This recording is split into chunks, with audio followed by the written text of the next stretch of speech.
unusual punishment for the Babylonians and the Chaldeans to throw people in a fiery furnace.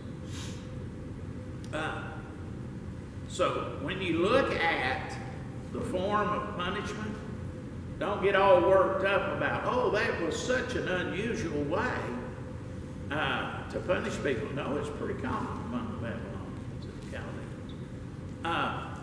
Now, heated 7 times hotter might have been different. But it's like the crucifixion. I've had people, I even had one of our church members who I appreciate here, told me one time that crucifixion of Jesus was unusual punishment. It wasn't. It was common form of punishment for criminals such as the thieves and stuff like that. And fiery furnace that's very unusual to us. We don't do that. But it was very, very common. What's funny is,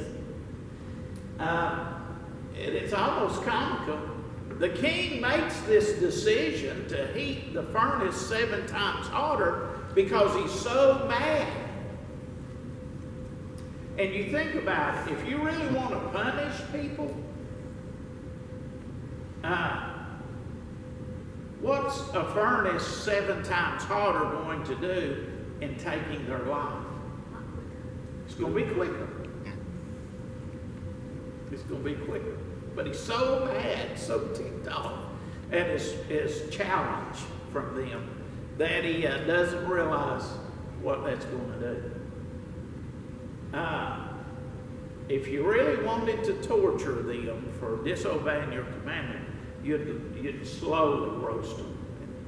I know that's not good terminology, but you understand what I'm saying. Okay.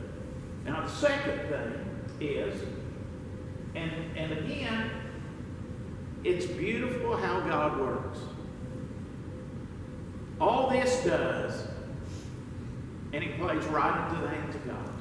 All this does is make the deliverance of God that much more powerful.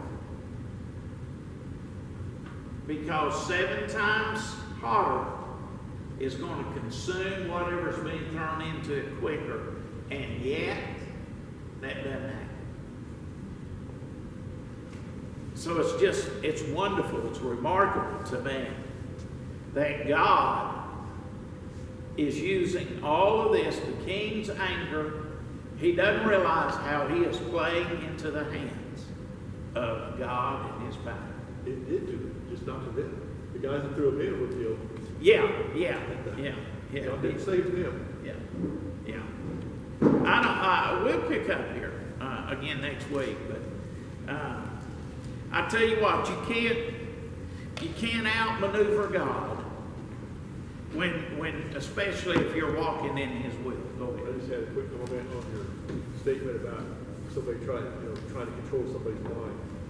A good pastor that I've been a good pastor, I feel like they try to get you to allow God to control your mind. They don't try to control your mind. Right. They try to get you to allow God to control your mind.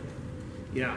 And I think you'd said something one time about the issue of, I don't know, you made a comment about the issue of churches withdrawing fellowship and stuff. What cults do is they intimidate you, that you got to stay with us because the world out there is evil and they're against us and you need us and all that. And when we have to withdraw ourselves in fellowship from someone, the thing we want in withdrawing from them is to restore them. We want them back. We don't want to.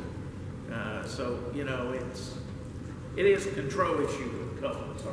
All right, kids, we're done.